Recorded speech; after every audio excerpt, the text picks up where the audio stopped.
Nós queremos abrir a nossa Bíblia em 2 Crônicas 29, verso 1 e 2.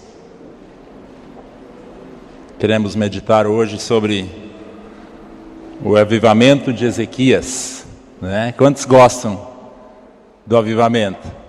Amém? Quantos esperam o avivamento? Aleluia, que maravilha. Ezequias foi um rei muito avivado, né? Um homem muito persistente, um homem de Deus. Eu creio que ele é um grande exemplo registrado nas Escrituras e que o que ele fez, como ele viveu, serve para o nosso aprendizado. Vamos ler ali o verso 1 e 2, capítulo 29 de 2 Crônicas. Tinha Ezequias 25 anos de idade quando começou a reinar, e reinou 25 anos em Jerusalém. Sua mãe se chamava Abia, era filha de Zacarias.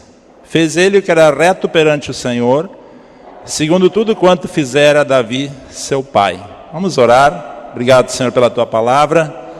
Queremos aquietar o nosso coração diante de ti e ouvir o que tu tens a nos falar. Edifica as nossas vidas, segundo o teu propósito para conosco, em nome de Jesus. Repreendemos todo o mal e declaramos que Jesus é o Senhor e nós somos dele, pertencemos a ele, nossa identidade está nele, em nome de Jesus. Amém. Aleluia. Então, Ezequias foi um dos melhores reis de Judá, né? A parte sul de Israel, que passou pela divisão ali após o reino de Salomão, né? O filho de Salomão, Roboão. Com ele, as 12 tribos de Israel se dividiram, a parte sul, 2 tribos, e a parte norte, 10 tribos. Então Ezequias foi rei nessa parte sul, que é Judá, né? Ali onde está Jerusalém, que foi e continuou mais adiante sendo, mesmo depois do cativeiro dos 2 reinos, continuou sendo a parte mais fiel a Deus, né? Os judeus ali, né? A Judéia, que estava nesse território de Judá, que continuaram então, né? Com culto, com adoração ao Senhor. A parte norte, ela se diluiu depois do cativeiro da Síria, né? E nunca mais voltou a ser igual como antes. E então a ênfase forte está na parte sul, né? Onde Ezequias foi rei. Mas também ali foi um lugar de bastante decadência espiritual. Não tanto como na parte norte, mas nos dias de Ezequias aqui estava um pouquinho antes, né, do cativeiro da Babilônia, e era um período de muita decadência espiritual, decadência moral. Mas esse homem de Deus, em meio a tudo isso, ele se manteve firme, com um propósito firme de servir o Senhor, e foi um verdadeiro avivalista na sua época, né? Então, por que Ezequias foi um homem tão avivado? Né? Essa é uma boa pergunta. Por que uma pessoa consegue se manter tão avivada em meio a tão grandes dificuldades? Ele começou a reinar com 25 anos, nós lemos aqui, e reinou 29 anos em Jerusalém. Então, até os 54 anos. O pai de Ezequias era o rei Acás. Esse foi um dos piores reis de Judá, porque esse homem fez uma verdadeira esculhambação na terra de Judá. Ele era idólatra, ele ofereceu sacrifícios aos deuses da Síria, pensando que ia ser vencedor na guerra como a Síria era por causa dos seus deuses. Ofereceu os seus filhos em sacrifício aos demônios. Então, uma pessoa que fez coisas terríveis. Esse homem também fez aliança com a Síria, e a Síria o traiu, né? Fechou as portas da casa de Deus, o templo, terminou com o culto, terminou com tudo, pegou os utensílios da casa de Deus e fez altares por todos os cantos de Jerusalém. Isso está no capítulo 28, né? Nós não podemos ler tudo isso. Mas esse homem, ele destruiu o que havia ainda de bom em Jerusalém e em toda a Judá. E deixou Judá falido, né? Sem recursos, sem exército, sem defesa. Então, nesse contexto começou esse jovem rei a governar a nação. E esse jovem rei Ezequias, ele não quis a esperança espiritual do seu pai, Acás. Ele não quis seguir o caminho, o modelo que o seu pai. Como é difícil isso para um jovem, muitas vezes, ser diferente do seu pai, né? Mas esse homem aqui, Ezequias, ele tinha um outro exemplo. Quem era outro exemplo? Diz ali no verso 2. Fez ele o que era reto perante o Senhor, segundo tudo quanto fizera Davi, seu pai. Davi foi um dos seus antecedentes, não sei em que grau, mas ele pegou o modelo do rei Davi. Amém? Então, o primeiro ponto, ele escolheu seguir o melhor exemplo que ele tinha. E realmente o rei Davi, na Bíblia, ele é bem visto, ele é elogiado, né? Até o final da Bíblia. Que bênção, né? É lembrado muito bem. E Ezequias seguiu o exemplo do rei Davi. Quanto nós precisamos de bons exemplos? Você concorda comigo? Bons exemplos. Para seguirmos. Pessoas que são referência, né? Quando o Luiz Henrique mencionou aqui, alguns desses irmãos que conhecemos já há tantos anos, a gente pode dizer, olha, são referências no meio do povo de Deus, né? Que tem dado a sua vida pelo Evangelho, tem vivido uma vida reta, né? Livre de escândalos, que tem se dedicado ao Senhor. Então, Ezequias não aceitou essa herança falida, né? Essa herança divorciada de Deus, amaldiçoada. Ele não quis isso para si e para ajudar. Ele mirou no melhor exemplo possível, né?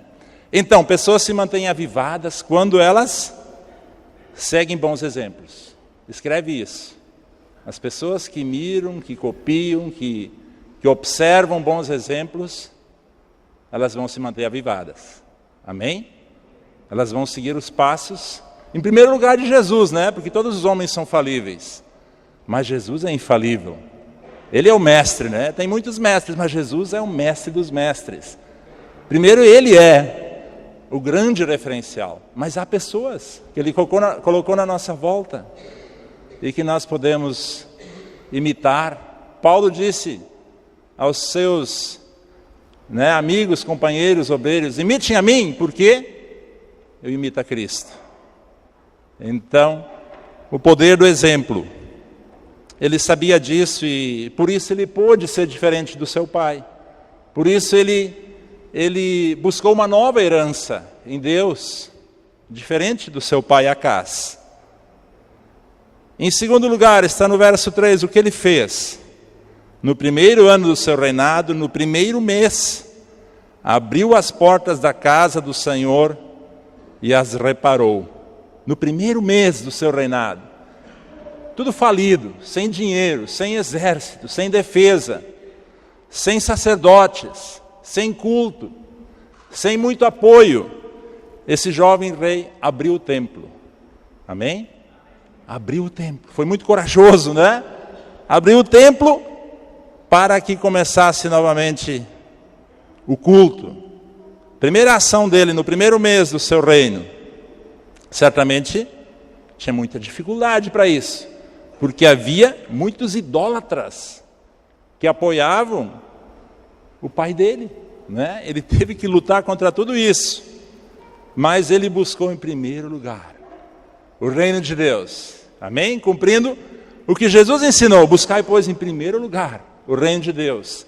Em primeiro lugar a casa de Deus. Em primeiro lugar o templo. Esse é o coração dele. E logo no verso 4 a 8... ele mandou chamar os sacerdotes.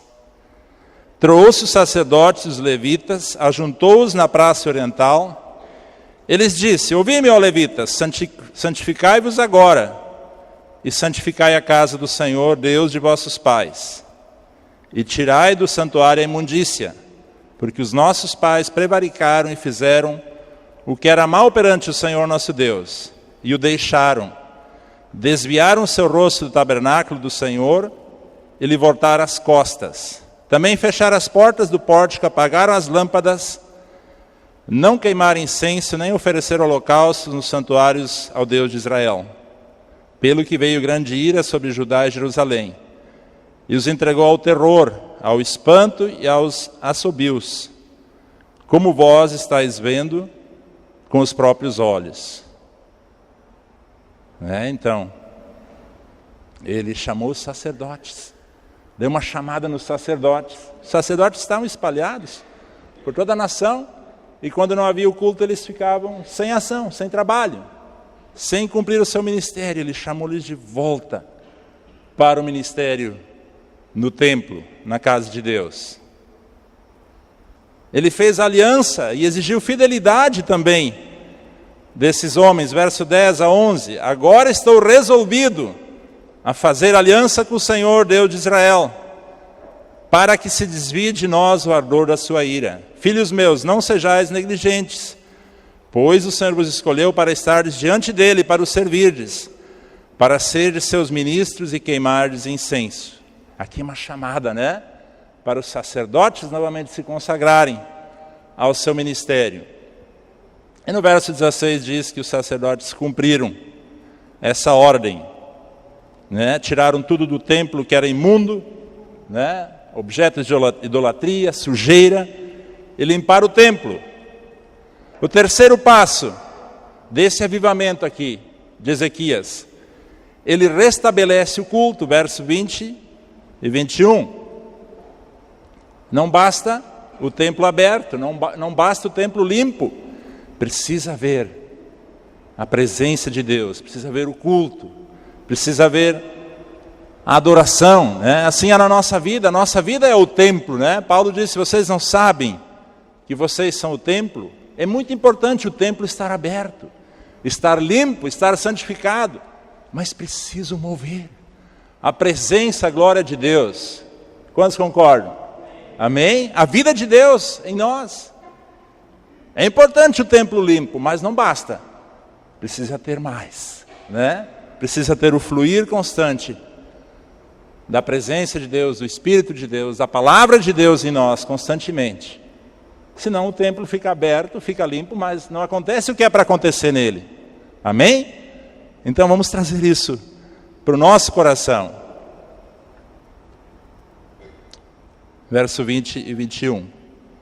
Então o rei Ezequias se levantou de madrugada, reuniu os príncipes da cidade e subiu à casa do Senhor. De madrugada. Vejam o zelo desse homem. Quantos levantam de madrugada?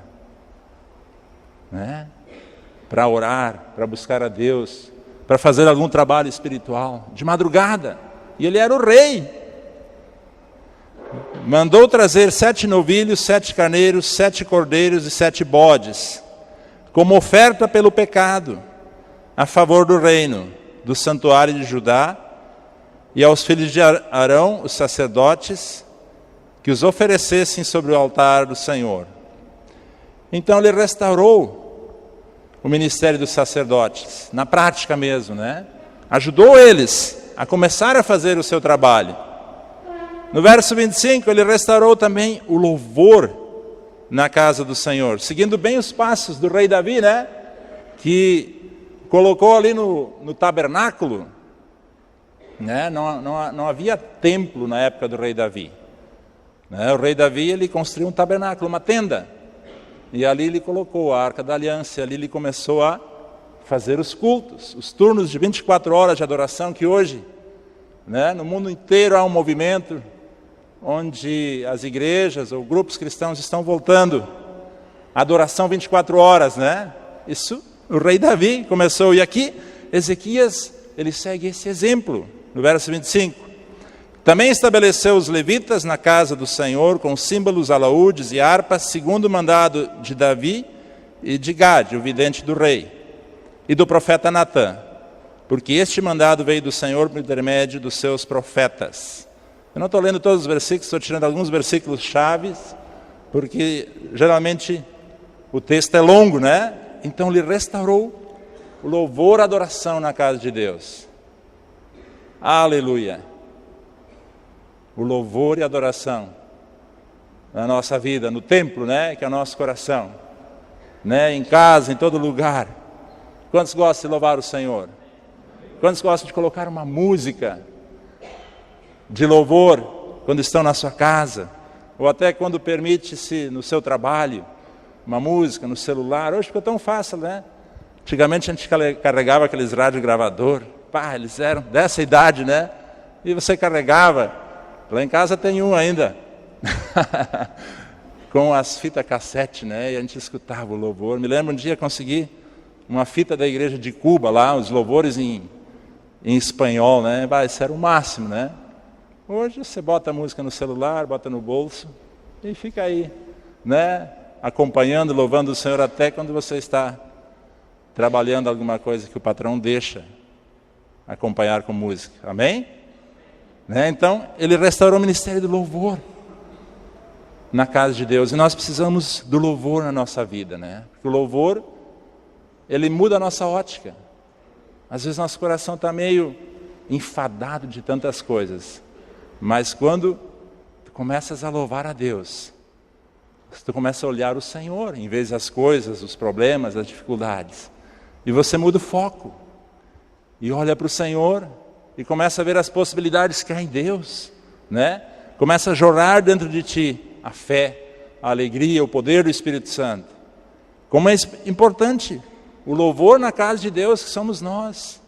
Você mesmo louvando ao Senhor durante o banho, a voz não precisa ser muito afinada, não precisa ser aquela voz, né, de cantor gospel, mas pode e deve adorar o Senhor com a sua voz mesmo. Amém? Aleluia! A casa de Deus, a nossa vida, ou a própria igreja deve ser cheia de música, de louvor a Deus. Aleluia! Esse rei percebeu isso. Em quarto lugar, ele celebrou a Páscoa, que eu chamo a festa de identidade do povo de Deus. Sabe qual é a nossa identidade? Qual é a tua identidade? Há pouco nós cantamos, né? Como é que é a música ainda? Nós temos um Pai, Pai de amor. E nós somos filhos deste Pai, né? O Pai Celestial. Isso é nossa identidade, né?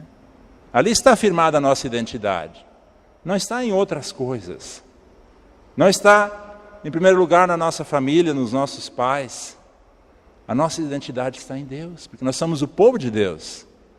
Celebrar a Páscoa significava celebrar a identidade do povo de Deus, que foi tirado lá da terra do Egito, né? Em Êxodo, fala sobre a instituição da Páscoa. E essa festa, a principal festa dos judeus, ela deveria ser comemorada por todas as gerações, né? Nós não somos judeus, mas nós somos a igreja, né? E a nossa Páscoa, na época era oferecido um cordeiro, né? O Senhor orientou, né? Mandou Moisés que cada família matasse o seu cordeiro, né? E passasse o sangue na porta. Ali já estava uma figura do próprio Cristo, né? E aquele sangue passado na porta livrou os israelitas do anjo da morte. Eles foram livres da morte porque eles tinham sangue na porta, né? Já é uma figura de Cristo, né? Que Cristo derramou o seu sangue, o sangue da nova aliança. O sangue de Cristo marca a nossa vida, né? E a morte não tem poder sobre nós. Amém? A nova aliança no meu sangue, Jesus diz. Quando nós celebramos a Páscoa, ou quando nós celebramos a ceia, melhor dizendo, nós estamos celebrando a nossa identidade. Amém? Que Jesus morreu por nós, né? Que Jesus derramou o seu sangue para nos comprar para Ele, que nós somos propriedade de Deus.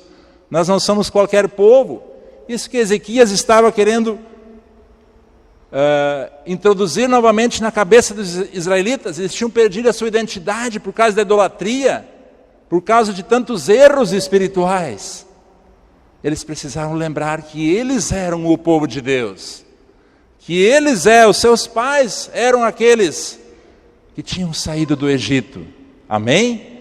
Então a Páscoa, vamos ler um texto aqui, 2 Crônicas 30, verso 1. Depois disso, Ezequias enviou mensageiros por todo Israel e Judá, escreveu também cartas a Efraim, a Manassés, para que viesse à casa do Senhor em Jerusalém, para celebrarem a Páscoa ao Senhor, Deus de Israel. E também, no verso 25 a 27, alegraram-se toda a congregação de Judá, os sacerdotes, os levitas e todos os que vieram de Israel, como também os estrangeiros que vieram da terra de Israel e os que habitavam em Judá. Houve grande alegria em Jerusalém, porque desde os dias de Salomão, filho de Davi, rei de Israel, não houve coisa semelhante em Jerusalém. Então os sacerdotes e os levitas se levantaram para abençoar o povo, e a sua voz foi ouvida, e a sua oração chegou até a santa habitação de Deus, até os céus. Glória a Deus. Aqui a identidade trouxe grande alegria novamente para o povo de Deus, que até ele estava tão confuso. Os reis de Israel eram terríveis, eles confundiam demais o povo, né? Que foram atrás dos ídolos, perderam a sua orientação espiritual. E aqui Ezequias está chamando de volta, para eles terem, né, um fundamento, né? Ele aqui é como um apóstolo que coloca o fundamento, o firme fundamento, né? Coloca de novo as bases para o povo de Deus. Glória a Deus. Sabe, o diabo, ele faz de tudo para destruir a identidade das pessoas. Porque uma pessoa sem identidade, ela é facilmente manipulada. Ela não tem valores fixos, ela não tem referências, ela facilmente é levada e conduzida de um lado para o outro, como queiram, né? E as ideologias que andam por aí, que querem já destruir a identidade das crianças. Nós vemos isso tão claramente, né? Quando querem ensinar que as crianças vão escolher o sexo, como se elas não tivessem já isso definido, como se o Senhor não tivesse definido isso para elas, trazendo uma confusão na cabeça delas. Daqui a pouco vai ter gente adulta e ela vai dizer, bom, eu não sei se eu sou homem, sou mulher. Às vezes a gente já ouve uns papos assim. Isso é confusão, é sem identidade, nem quanto à questão sexual, muito menos alguma outra identidade religiosa, né? Ou qualquer que seja. Então, o inimigo investe muito contra isso, mas o povo de Deus não pode perder a sua identidade. Amém? Precisamos sempre lutar para termos a identidade cristã. Glória a Deus, nos identificando com o cristianismo durante a história, com o cristianismo que os apóstolos viveram, com os mandamentos bíblicos quanto a isso. Aleluia. Em quinto lugar, o que mais fez Ezequias? Ele regulou dízimos e ofertas, capítulo 31.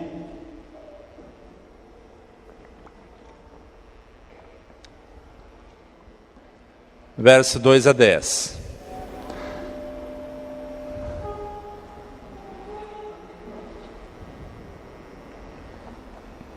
Estabeleceu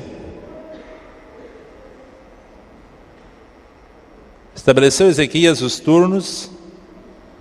Desculpa, eu acho que não é esse aqui. Não, é esse mesmo. Estabeleceu Ezequias os turnos dos sacerdotes e dos levitas, turno após turno, segundo o seu mister.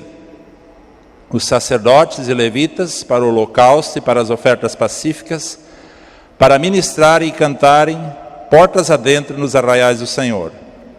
A contribuição que fazia o rei da sua própria fazenda, então o próprio rei da fazenda dele, era destinada para os holocaustos, para os da manhã, para os da tarde, para os holocaustos dos sábados, das festas de lua nova e das festas fixas, como está escrito na lei do Senhor. Além disso, ordenou ao povo, moradores de Jerusalém, que contribuísse com a sua parte devida aos sacerdotes e aos levitas, para que pudessem dedicar-se à lei do Senhor. Logo que se divulgou essa ordem, os filhos de Israel trouxeram em abundância as primícias do cereal, do vinho, do azeite, do mel e de todo o produto do campo. Também os dízimos de tudo trouxeram em abundância. Os filhos de Israel e de Judá, que habitavam na cidade de Judá, também trouxeram dízimos das vacas e das ovelhas e dízimos das coisas que foram consagradas ao Senhor seu Deus. E fizeram montões e montões. Amém? Um grande avivamento, onde as pessoas trouxeram o dízimo e a oferta novamente à casa de Deus. Isso tinha sido esquecido, tinha sido perdido durante esses anos todos de idolatria, em que o culto ao Senhor estava em baixa. Verso 7, no terceiro mês começaram a fazer os primeiros montões, e no sétimo mês acabaram. Vendo, pois, Ezequias e os príncipes, e vendo aqueles montões, bendisseram ao Senhor, seu Deus, povo de Israel, e ao seu povo de Israel. Perguntou Ezequias aos sacerdotes e aos levitas acerca daqueles montões. Então o sumo sacerdote Azarias, da casa de Zadok, lhe respondeu: desde que se começou a trazer à casa do Senhor essas ofertas, temos comido e nos temos fartado delas. E ainda há sobra em abundância, porque o Senhor abençoou o seu povo, e essa grande quantidade é o que sobra. É interessante que nos grandes avivamentos, pelo menos esses registrados na Bíblia, era restaurado o dízimo e as ofertas. Vocês creem nisso? Concordam com isso? Quando a gente lê as reformas religiosas do Antigo Testamento, os avivamentos, e eu creio que no Novo Testamento também isso é verdadeiro. As pessoas voltavam a ser fiéis quanto aos dízimos e ofertas. Agora, quando o povo estava em decadência espiritual, sem avivamento, se deixava isso de lado, relaxavam nisso. Então, Ezequias, ele também restaurou isso na casa de Deus. Quão importante é isso? A cultura do povo de Deus, tanto no Antigo e no Novo Testamento, é de dízimos e ofertas. Glória a Deus. Em Malaquias 3:10, se não me engano, diz que nós podemos colocar o Senhor à prova nisso, né? Se trazermos todos os dízimos, né? A casa do tesouro, Ele promete derramar sobre nós bênçãos sem medida, né? Vamos ler esse texto, para não falar só a metade dele.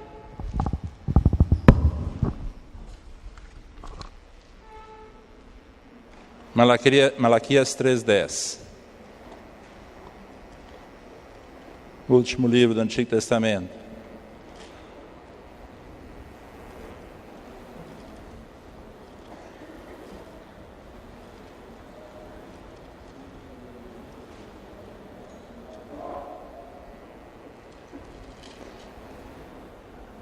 Ali mais ou menos 450 anos antes de Cristo, o povo novamente estava sonegando dízimo e oferta. E o profeta aqui faz uma chamada. No verso 8 ele diz: roubará o homem a Deus? Por acaso alguém pode roubar a Deus?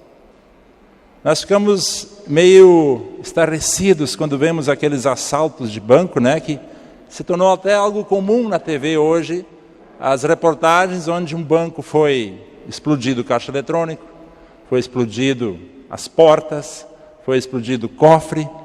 E nós pensamos, mas o que vai ser desses caras se eles caírem na mão da polícia? Ou se eles forem julgados? A gente pensa isso, que coisa grave, que petulância, que ousadia, roubar um banco. Né? E às vezes fazem isso por série, indo de cidade em cidade, assaltando no mesmo dia vários bancos. A gente pode dizer, roubará uma pessoa um banco? É ousadia, né? É petulância, né? Agora as pessoas roubam a Deus e acham que isso não é Não é problema, né? Pá, mas roubar Deus? Será que pode alguém roubar Deus? O profeta responde: todavia vós me roubais e dizeis: em que te roubamos? Nos dízimos, nas ofertas. Então, verso 10, a promessa, nós precisamos sempre nos apegar à promessa de Deus, ter fé, exercer a fé quanto a essa área também. Trazei todos os dízimos à casa do tesouro, para que haja mantimento na minha casa. E provai-me nisso, diz o Senhor dos Exércitos, se eu não vos abrir as janelas dos céus e não derramar sobre vós bênção sem medida. Amém? Quantos creem nesse versículo? Que Deus vai se encarregar de nos abençoar mediante a nossa fidelidade. Tu sabe, a gente não encontra na Bíblia onde Deus diga que nós podemos colocar Ele à prova. Diz no Salmo: ó, provai e vede que o Senhor é bom. Você pode provar de Deus. Agora diz que nós podemos provar o Senhor em nenhum outro assunto. Se você subir na torre do celular, que eu imagino que é uma coisa de tremer as pernas, né? Imagina, é alta uma torre de celular. Né? E você falar assim: olha, no Salmo 91 o Senhor diz que Ele vai dar ordens aos seus anjos, ao meu respeito. Eu posso pular dessa torre, Ele vai cuidar de mim. Isso é colocar o Senhor à prova. Vocês não devem fazer isso. Meus pais sempre contam uma história de um vizinho deles, já é falecido esse homem. Quando ele era guri, alguns meninos maiores do que ele falaram para ele que ele podia voar. Né? E falaram para ele que ele podia amarrar várias folhas de coqueiro debaixo dos braços e podia pular de certa altura, que ele ia conseguir voar. Coitado do menino, entrou nisso aí, né? Entrou nessa ideia maluca, né? E ele amarrou as folhas de coqueiro debaixo dos seus braços. Eu não sei que altura ele pulou, mas a verdade é que ele se machucou, né? Aqui o Senhor está dizendo que nós podemos provar Ele. Podemos colocar ali à prova, né? Na área financeira. Pode até ser que a realidade seja uma realidade difícil. E você pensa: bom, pelos meus cálculos, vai sobrar mês, ao invés de sobrar salário, né? E muitas vezes acontece. E você faz os cálculos, mas você pode colocar o Senhor à prova, mesmo que o cálculo não seja favorável, né? E dar a parte que é do Senhor, né? Não retê-la, não guardá-la, não roubá-la, porque ela é do Senhor, ela não é mais nossa, né? E o Senhor vai se encarregar de fazer com que aquele valor que tu tens vai chegar. Você tem fé para isso? Você levanta a mão, você tem fé para isso? Dízimo é um ato de fé, oferta é um ato de fé, né? Deus é fiel. Nessa área você pode colocar Deus à prova, nesse sentido. Você não pode botar em outras. Sair com o carro a 1000, né? E pensar que você pode andar em qualquer velocidade, em qualquer lugar, que não vai acontecer nada, Deus vai guardar. Não. Isso não funciona, né? Mais cedo ou mais tarde vai dar problema. Ou outras coisas. Não podemos colocar Deus à prova. Fazer um negócio que sabemos que não vamos ter condições de cumprir. Isso é colocar Deus à prova. Ah, Deus vai me abençoar, Deus vai dar um jeito. Né? Pode ser colocar Deus à prova. Nem Jesus permitiu, né, que quando o diabo disse para ele pular da torre do templo, né, do pináculo do templo, ele disse: não colocarás, não tentarás o Senhor teu Deus, não colocarás Deus à prova. Mas nisso aqui pode colocar Deus à prova. Amém? Aleluia, glória a Deus. E ele vai fazer isso que ele disse aqui. Ele vai derramar bênção sem medida, né? Ele vai repreender o devorador. Ele vai abrir as janelas dos céus. Como diz o Nestor, por que janelas? Porque normalmente a casa só tem uma porta, né, de entrada, agora tem várias janelas. Então despejar as bênçãos pelas janelas, vem muito mais quantidade que pela porta, né? Então o Senhor promete abrir as janelas e derramar bênçãos sem medida. Então Ezequias, um homem avivado de Deus, ele tocou nessa área também, dos dízimos e ofertas. E a cultura do povo de Deus, Antigo e Novo Testamento, é uma cultura de dízimos e ofertas. Precisamos reconhecer isso. Alguns dizem, não, isso é coisa do Antigo Testamento. Mas Jesus, ele não revogou a questão dos dízimos, porque ele disse assim para os judeus, olha, vocês dão o dízimo das hortaliças, dos temperos, das coisas mínimas, mas vocês não praticam, né? Os fariseus eram essas pessoas, vocês não praticam o amor, a fé e a justiça. Vocês deveriam fazer essas coisas sem omitir aquelas. Jesus está dizendo que eles deveriam fazer tudo isso, né? Dar dízimo e oferta, praticar o amor, né? A misericórdia, a compaixão, a fé. Ele não está revogando o dízimo, ele está confirmando ele, né? Em Hebreus também fala sobre o assunto dos dízimos, no Novo Testamento. Então, amados, pessoas avivadas não têm problema com isso, amém? Você concorda? Quando estamos avivados não temos problema com isso, o problema é quando a gente está meio xoxo. Quando o povo de Deus está meio xoxo, ele começa, né, a dar aquele jeitinho, que muitas vezes afunda cada vez mais a vida financeira. Como um dia um irmão disse, fidelidade ao Senhor em dízimos e ofertas é um sinal de vida financeira organizada. Agora, infidelidade nessa área é vida financeira bagunçada, né? E se aplica 100% quando é analisado na prática, na nossa própria vida, né? Amém. Em sexto lugar, esse homem de Deus, ele confiou no Senhor diante de uma grande ameaça. Quem é fiel também passa por ameaças, por dificuldades, né? Por provações. Às vezes é difícil cair na nossa cabeça a fichinha, né? Ou no coração, e admitirmos que, mesmo diante de uma vida fiel, também tem provações, como as outras pessoas também tem dificuldades. Me lembro um dia o pastor John, isso era em 87, eu acho, naquele retiro lá em Taquari, lá naquela casinha lá. Daí ele disse que ele estava andando lá em Porto Alegre, com a sua família no carro, os filhos, não me lembro quem estava todos no carro, né? Mas eu acho que eram os filhos dele. E de repente veio alguém, né? Passou a sinaleira fechada e pá! No carro dele, né? Foi um prejuízo enorme. E aí ele já, mas o que será que está acontecendo e tal? Sabe aquela inquietação? Já começou a pensar, o que eu estou fazendo errado? E ele foi falar lá com os pastores mais experimentados na congregação. E ele disse, será que eu estou fazendo alguma coisa errada? Porque aconteceu isso comigo, Deus permitiu. E aqueles irmãos falaram assim para ele, olha, é porque você está fazendo a coisa certa que o inimigo está brabo. E ele está te atacando justamente por isso, para você desistir. E é assim mesmo, né? Muitas vezes, quando nos acontece algo difícil, né, de suportar, é porque o inimigo está muito bravo. É porque ele quer nos fazer desistir. É que ele quer nos desviar do nosso propósito em Deus. E assim ele investe contra a nossa vida, né? E assim ele vem com toda a força. Isso aconteceu com Ezequias. Vamos ler o texto, capítulo 32, verso 1.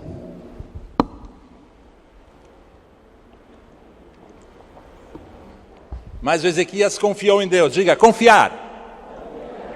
Ele confiou. 32, 1. Vamos voltar lá para 2 Crônicas, 32, 1. Malaquias não tem capítulo 32.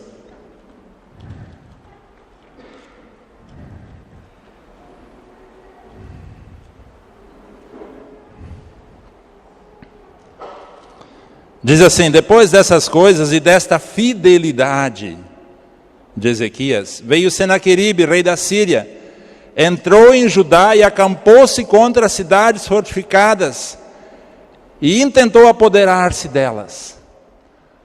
Sabe, às vezes o recém-convertido, e às vezes até aquele que é convertido de mais tempo, ele começa a pensar, será que Deus agora não me protegeu, não me cuidou? E começa a ver esses pensamentos. E o diabo é bom em soprar esses pensamentos, esses dardos no nosso coração para roubar a nossa fé. Vocês já notaram que muitas vezes quando uma pessoa entrega a vida a Cristo, alguns dias depois, algumas horas depois acontece uma coisa ruim? Aconteceu outro dia, né? Com a irmã do Guinter, né? Ela fraturou o braço logo depois de fazer a oração de entrega a Cristo. 1 dia, 2 dias depois, é isso? Por que o inimigo trama esse tipo de coisa? É uma trama maligna.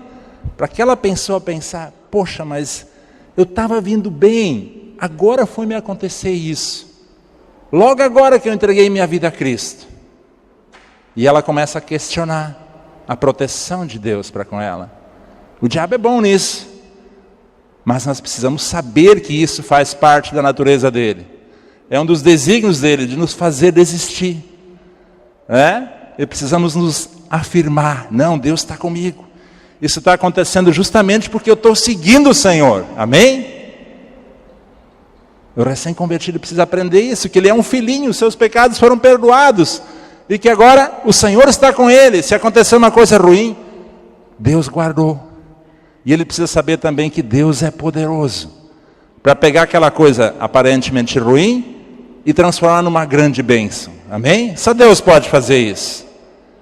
Pegar até as coisas ruins, de fazer elas cooperar para o nosso bem, para o nosso crescimento. Aleluia, né? Vamos ler aqui mais um pouquinho sobre o que aconteceu com essa situação aqui em que a Síria quis invadir Judá.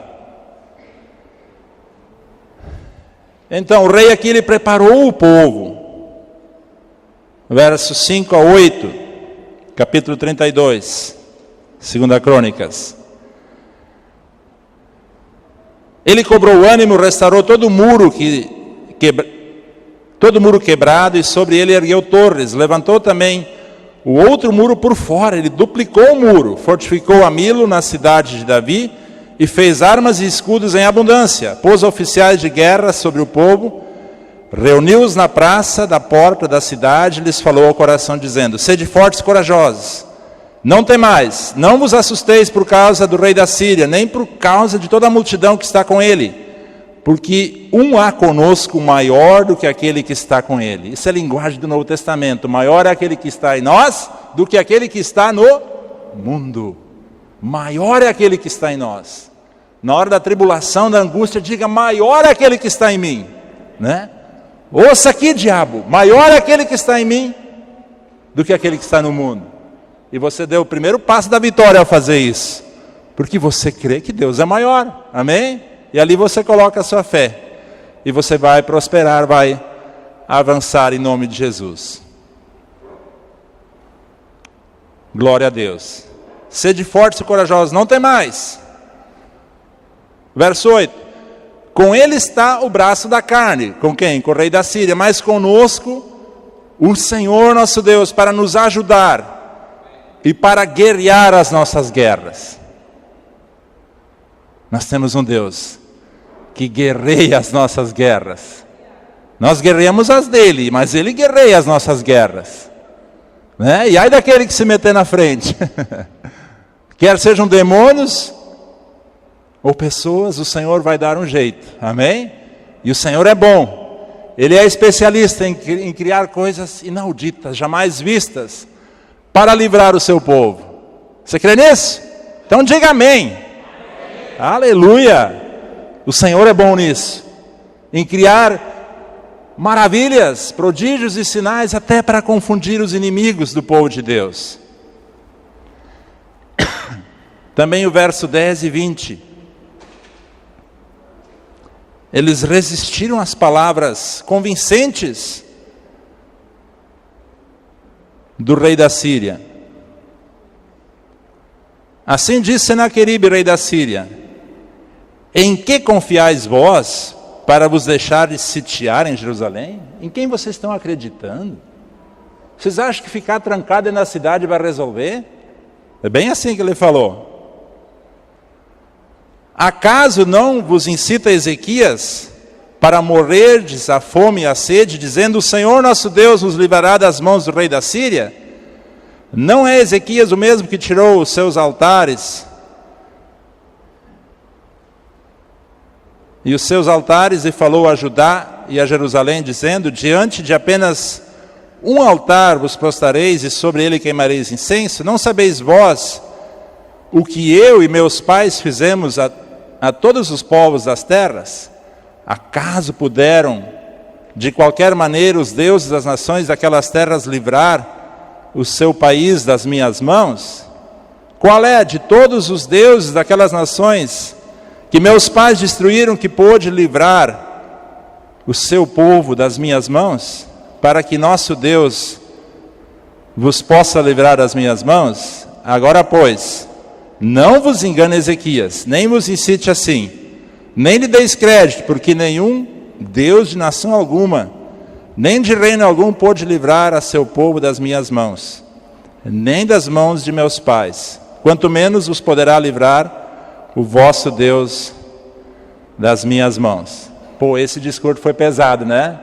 E o povo ouviu esse discurso. E ainda eles falaram na língua do povo, se não me engano era o aramaico. Eles falaram para o povo entender bem essa mensagem. Não foi fácil, mas o povo perseverou. Diga, perseverar. Junto com Ezequias, em confiar no Senhor. Amém? Vamos perseverar juntos em confiar no Senhor, diante das ameaças do inimigo. Amém? Confiar no Senhor, nos fortalecer uns aos outros. Diga para o teu irmão, confia no Senhor. Amém? Aleluia.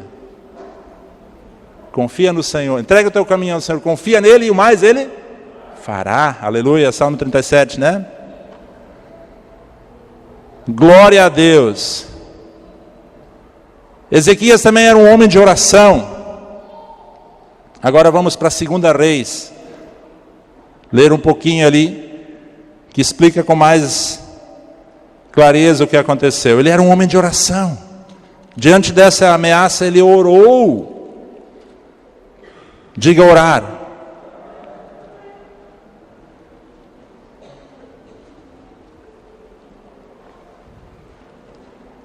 Segunda Reis 19, verso 14 a 19.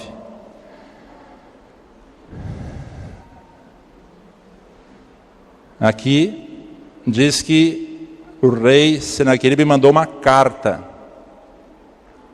Então Ezequias recebeu a carta das mãos dos mensageiros. Leu-a, então subiu à casa do Senhor e estendeu-a perante o Senhor.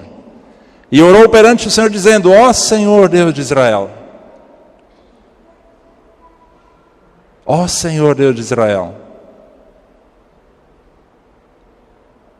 dizendo: ó Senhor Deus de Israel, tu que estás entronizado acima dos querubins, tu somente és Deus de todos os reinos da terra, de todos os reinos da terra.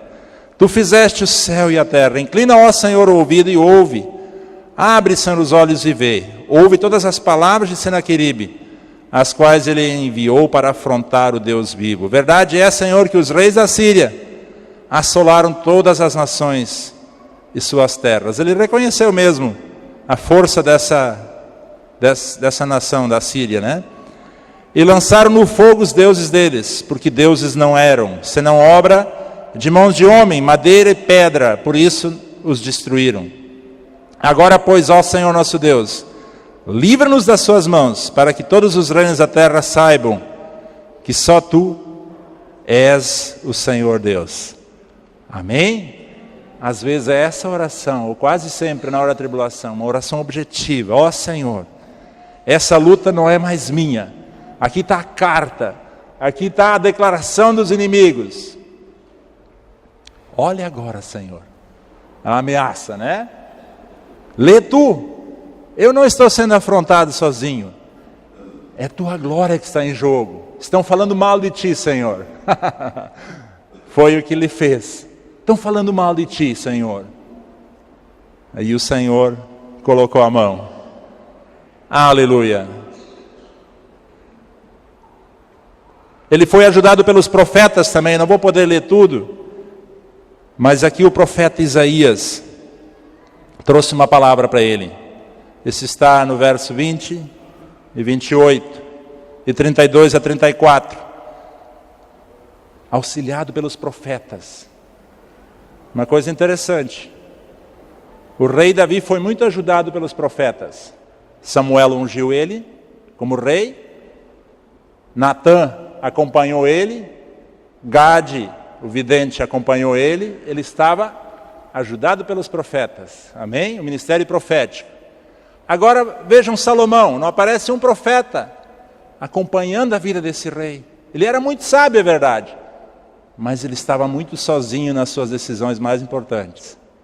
E o final da vida dele não foi boa. Ele não foi bem. Ele começou a seguir os deuses das nações. Porque ele casou com mulheres estrangeiras. E fez até templos para esses deuses em Israel. O que desagradou muito o Senhor. Mas ele não teve profetas ao seu lado que lhe mostrasse o caminho. Veja como é importante o ministério profético. A igreja tão precisa. Os ministérios que são fundamento, né? Fundamentados sobre o fundamento dos apóstolos e profetas, né? Paulo diz também, em primeiro lugar, Deus estabeleceu apóstolos, em segundo lugar, profetas, para que a igreja seja guiada. Amém? Depois mestres, pastores, evangelistas e assim por diante, operadores de milagres e tantos outros ministérios. Eles aqui tiveram a grande ajuda, né? Ezequias também teve do seu lado o profeta Isaías. É o mesmo que escreveu o livro de Isaías. E vamos ler o verso 35 a 37. Então naquela mesma noite saiu o anjo do Senhor. Diga, saiu o anjo do Senhor. E feriu no arraial dos sírios 185.000. E quando se levantaram os restantes pela manhã, eis que todos estes eram cadáveres. Um anjo, 185.000 homens. Em outro texto, esse texto é paralelo também em Isaías, diz que eram os homens valentes que morreram aqui, do exército da Síria. Os cobardes ficaram, os mais medrosos ficaram. Para que eles ficaram? Para voltar lá para a Síria e contar a história. Você imagina eles chegar lá na Síria, correndo até lá, né? Para contar a notícia. E chegaram lá, sem fôlego, né? E o pessoal, mas o que houve? E eles mal podiam falar, né? De aperto no peito, de sufoco, de tanto correr. E quando eles puderam falar, eles falaram, olha, nós fomos derrotados lá em Judá. Mas como? Mas que exército tem em Judá? Não tem exército nenhum, como vocês foram derrotados? Nós fomos derrotados, 185.000 morreram de uma vez só. Mas o que houve? Eles têm alguma arma poderosa lá? Não, eles não têm arma. Mas o que eles têm? Um anjo. Diga, um anjo. Algumas pessoas dizem que o anjo tem a força de 1.000 homens, mas esse aqui tinha de 185.000 homens, e ainda sobrou força. Aleluia, né? O anjo do Senhor. A Bíblia diz que o anjo do Senhor acampa-se ao redor daqueles que o temem e os livra, guarda, protege, né? Aleluia! Glória a Deus. Então, assim veio o livramento. E por último, não vou poder tocar muito nesse item, Ezequias adoeceu mortalmente. Está no capítulo 20 de 2 Reis, uma enfermidade mortal. E o profeta disse, olha, você vai morrer. Arruma a tua casa, arruma teus negócios, coloca tudo em ordem, você vai morrer. E o que o Ezequias fez? Tá bom, Senhor, essa é a tua vontade, então vou morrer. É chegada a hora, ele tinha ali 39 anos.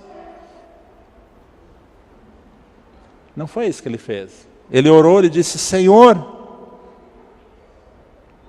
lembra-te, Senhor, no verso 3 do capítulo 20, de que andei diante de ti com fidelidade, com inteireza de coração, e fiz o que é reto aos teus olhos. E chorou muitíssimo. Não era só o choro que moveu o coração de Deus, mas a vida dele, né? A vida dele diante de Deus. E o profeta mal e mal tinha ido para fora da casa dele. Diz lá que ele estava no meio da cidade, né? E veio novamente a palavra dele: opa, Isaías, volta lá. Tem uma outra palavra para o Ezequias. Agora é uma palavra de cura, né? Uma palavra de cura. E Deus deu mais 15 anos para esse homem de Deus. E ele viveu até os 54 anos. E reinou todo esse período em Judá. Vamos ficar de pé. Aleluia. Esse era um homem avivado, não é mesmo? Amém? Ele teve ousadia, fé e orar.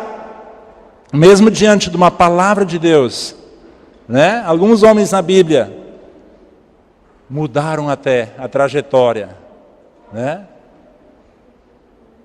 Abraão mudou a trajetória. Ele disse: olha, Senhor, tu vais destruir Sodoma e Gomorra com todas essas pessoas aqui, se tiver 50 justos. Deus mudou, né? Depois destruiu, sim, mas a princípio mudou. Ele questionou a Deus. Aleluia. O Senhor é maravilhoso. Glória a Deus. Vamos erguer a nossa mão. Algumas pessoas pensam que homem de Deus, mulher de Deus, jovem de Deus, não pode passar por coisas difíceis, não pode passar por dificuldades, não pode sofrer algum tipo de enfermidade. Mas nesse texto nós vemos que tudo isso é possível acontecer, porque nós estamos num mundo onde estamos suscetíveis a essas coisas. Mas o certo é que o Senhor está conosco e que Ele nos livra. Aleluia. Diga assim comigo: Senhor Jesus, obrigado pela Tua palavra. Obrigado, Tu estás comigo. Mesmo nas horas da adversidade, Tu estás comigo. Eu trago agora na Tua presença a minha adversidade. Diga, em um tempinho agora, diga a tua adversidade para Deus, se tu não fizeste isso agora, ou repete ela de novo se você já fez. Qual é a tua adversidade? A tua enfermidade, a tua luta?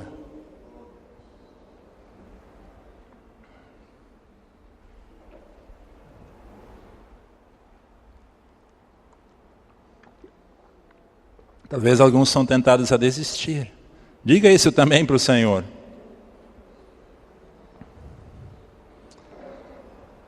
Agora vamos continuar. Diga assim: Senhor Jesus, já está diante de Ti o meu problema, a minha dificuldade. Assim como Ezequias levou a carta para o templo e a leu diante de Ti, eu trago diante de Ti a situação que me aflige. Te peço, Senhor, me livra, Senhor. Envia os Teus anjos para pelejar a meu respeito, para me darem a vitória. Em nome de Jesus, eu decido confiar em Ti. Enche a minha vida do Teu Espírito. Enche o meu coração de fé nessa noite. Enche o meu coração de alegria nessa noite. Eu vou sair desse lugar jubilando, celebrando o Teu nome, confiando no Teu poder. Em nome de Jesus. Amém. Deus abençoe. Aleluia. Glória a Deus.